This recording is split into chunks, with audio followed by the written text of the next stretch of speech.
Hi, I'm Michael and welcome to Michael's Matters. So it's coming up on that time of the year that we all know and love, which is tax time. That means that you should be getting all your tax forms starting to come in the mail, forms like W-2s, 1099s, and 1095As. Additionally, if you live in states like here in California who actually still have a tax penalty for not having health insurance, you'll get a newer form called FTB 3895 as well. Now, both these forms, the 1095A and the FTB 3895, are super important tax forms if you had received health insurance through a health exchange during the year, so things like Healthcare.gov or Covered California.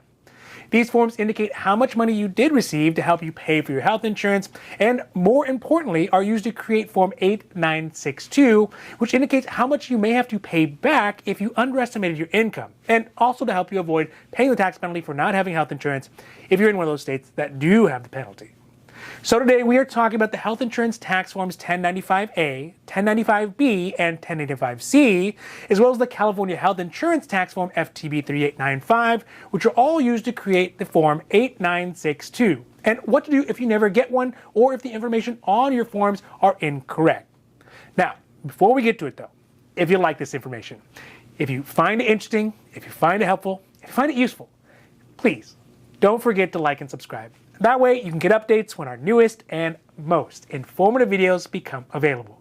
Okay, so first today, let's do a quick rundown of what is a 1095A, how it works, and what it's actually supposed to show. The 1095A tax form is a form that you receive from the Obamacare health exchange that lays out first how many people were in your tax household, how much money you received during the year to help you bring down your health insurance costs, and for which months you had coverage. This is because the money you receive to help pay for your health insurance costs, well, it's not actually a subsidy, but rather it's an advanced premium tax credit, or APTC. This APTC is calculated based off of four things: your age, your household income, your household size, and your household location. With this form, your tax person or your tax software will be able to compare the amount of monthly assistance you receive from the state to help you pay for your health insurance versus how much money you actually made during the year. Because your APTC is based off your income as one of the main variables for how much assistance you should be able to get, if your income is actually higher or lower than you had initially estimated, then it could mean you either have to pay money back to the IRS if you underestimated your income, or inversely, you may get some money back from the IRS if your income turned out to be lower. Now, whichever way it is, this 1095A form will be the form that can be used in conjunction with your other tax information to generate Form 8962, which is the justification of your income versus the APTC that you received. Additionally, the Form FTB 3895, which is from California, will look almost identical to the 1095A form, but is generated because the California tax penalty for not having health insurance is done specifically through the California Franchise Tax Board, or FTB. So they need the FTB 3895 form to show that you had credible coverage for the year, so you don't get the California state tax penalty. So now let's talk about the 8962 form. That's the form that shows whether you actually need to pay money back or if you should get a larger tax credit back when you file your taxes. As I had said before, the 8962 is a justification form that takes the modified adjusted gross income from your taxes and compares it with the monthly advanced premium tax credit you received during the year from the health exchange and shows whether or not you received too much, too little, or perhaps just the right amount of APTC. In which case you may have to pay some back, you'll get paid some back, or just break even.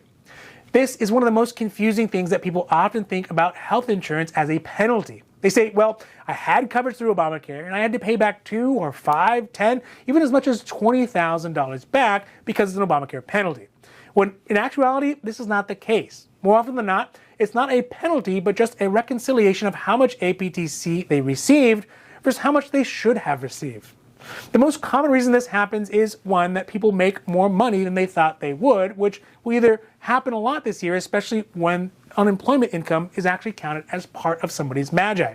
Or they sold a house, or maybe they received inheritance, or got a raise at work. These things all factor into how much APTC you should be getting. And if you didn't update your account during the year, at the end of the year, it's going to get reconciled. The other big one is for folks who removed household members from the household during the tax year, but they didn't update the exchange. Because remember, the four things that the exchange bases your APTC on is age, income, household size, and location. So if you said you had 4 people in your tax household and actually only had 3 people, but never removed that other person, so that could be like a child who turned 26 or moved out of the tax household, or a spouse who got divorced or deceased, then you would have gotten APTC for a household of 4 versus a household of 3 and could have to pay some of that back. So it is a tricky proposition, but the best way to avoid this is if you have substantial changes in income or household size, contact your certified enrollment agent or exchange, or do it yourself through the account so you can avoid having to pay big amounts back at the end of the year, because it could really mean the difference between getting a tax fund and not. Okay, so let's face it, the 1095A form is one of the most important tax forms that relates to your health care throughout the year, because without it, if you got health coverage through a health exchange during the year, your tax preparer will not be able to correctly complete your taxes. Even if you live in a state that doesn't have a tax penalty for not having health insurance, if your 1095A is not included in the tax or is incorrect, you may have to pay back hundreds if not thousands of dollars on your taxes. Furthermore, you may get a foreboding letter from the IRS looking like this that requests you to prove that you actually have a 1095A form. Typically, the health exchange sends these forms out in the month of January, so you should have already received them by now, but you can also request them from Healthcare.gov or from Covered California if you're here in California. Or you can contact a certified enroller or navigator to print it out and print it off for you. It should be free. You can also call the exchange, but they will not be able to email it to you directly, but they will be able to request to have it resent through snail mail, which is really not the fastest way to get it. Additionally, if the information is incorrect on your 1095A form, you can do what is called a 1095A dispute form. This will request a corrected version of your 1095A form, which will get resent out to you. This could be if the APTC is wrong, if the months you had coverage was wrong, or things like that. Also, here in California, it's the same way to get your FTB 3895 form as it is to get your 1095A form. For those of you who are requesting letters or getting letters from the IRS requesting an 8962 form, remember, this form is created when you do your tax and include a 1095A. I know a lot of people got letters out there from the IRS requesting an 8962, but usually it's because they didn't submit their 1095A when they did their taxes, or they may have multiple 1095As generated throughout the year. This happens when you have changes in your health plans, household size, or start and stop coverage during the year.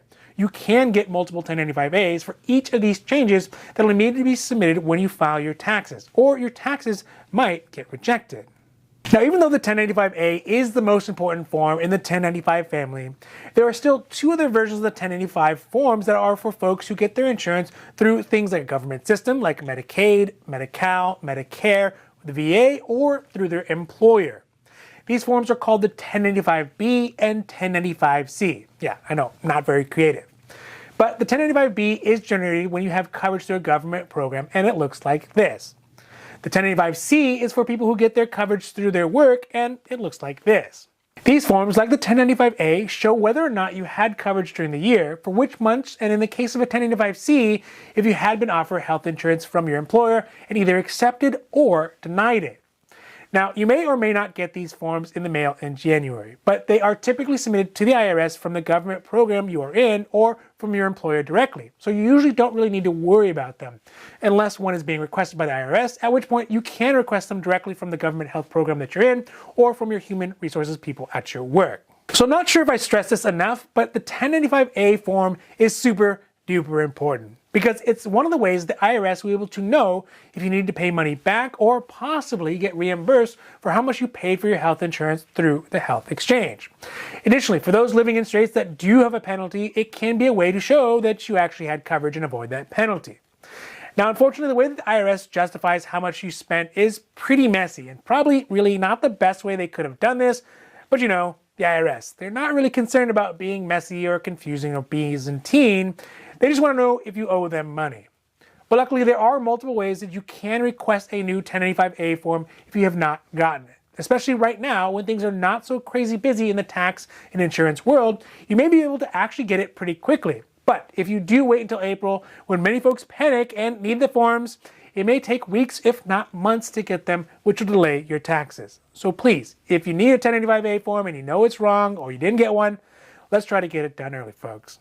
So that's it for today, and I hope that you found this video interesting or helpful or at least useful. And if you did, please don't forget to like and subscribe. That way you can get updates when our newest and most informative videos become available. So I'm Michael, saying for Michael's Matters, hope that you have a happy, healthy day.